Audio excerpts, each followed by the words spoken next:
Hi, my name is Jared and this is Horror October. Today's recommendation is Invasion of the Body Snatchers, 1978, directed by Philip Kaufman and starring Donald Sutherland, Jeff Goldblum, and Leonard Nimoy.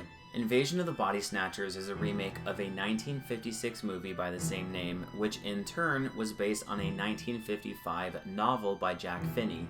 This is the movie that really got the body snatcher genre going, a unique and interesting genre unlike anything else in horror, but featuring possibly the highest average quality amongst the entries of any subgenre of horror, and one of my personal favorites. Most people have a pretty good idea of what the body snatcher genre is at this point, but in case you don't, let's quickly walk through the setup for this particular movie. Invasion of the Body Snatchers 1978 starts off by showing a bunch of weird alien-looking life forms, which attach themselves to various plants in the San Francisco area and take the form of small pods with pink flowers. Elizabeth Driscoll, a scientist with the San Francisco Health Department, brings one of the flowers home where she leaves it on her bedside table. The next morning, her boyfriend is acting very strange, almost like all of his emotions have been removed. What could possibly be wrong with him? Well, her friend, Donald Sutherland, suggests she speak to his psychiatrist friend, who happens to be Leonard Nimoy. As they investigate to figure out what is wrong, more and more people seem to be infected with this problem, becoming shells of their former selves. Can this highly educated and competent group of individuals figure out a solution in time to save the city and perhaps even the world? Invasion 1978 is widely hailed as one of the best horror movies of all time, one of the best remakes of all time, and is honestly just one of the best movies of all time.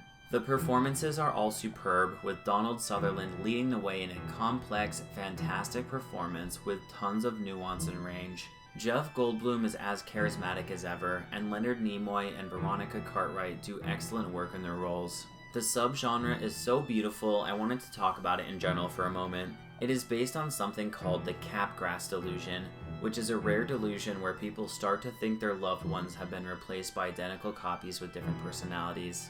We don't know exactly what causes it, but like many psychiatric conditions, the idea of it actually being true is completely terrifying. The body snatcher subgenre seeks to capture the fear associated with such a reality, but also has a lot to say thematically.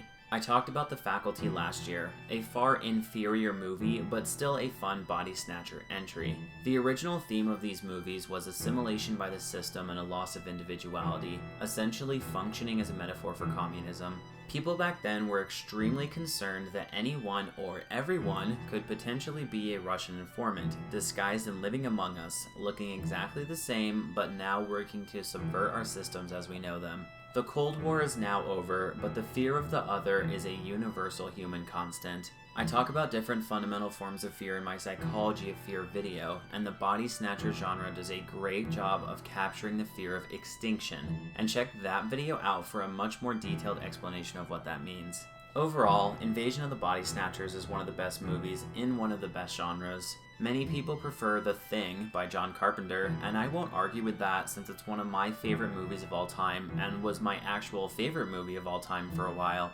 Invasion of the Body Snatchers 1978 is on the same tier as The Thing for me, and if you somehow have not seen this all-time masterpiece, you have got to check it out. No better time than the present. I mean, who knows, by tomorrow morning you can be infected with some parasite that makes you lose your individuality and start watching exclusively Transformers movies. Alright, that wraps up recommendation number 30 for Horror October, and check back in tomorrow for this year's final recommendation, one of the scariest movies to ever be made.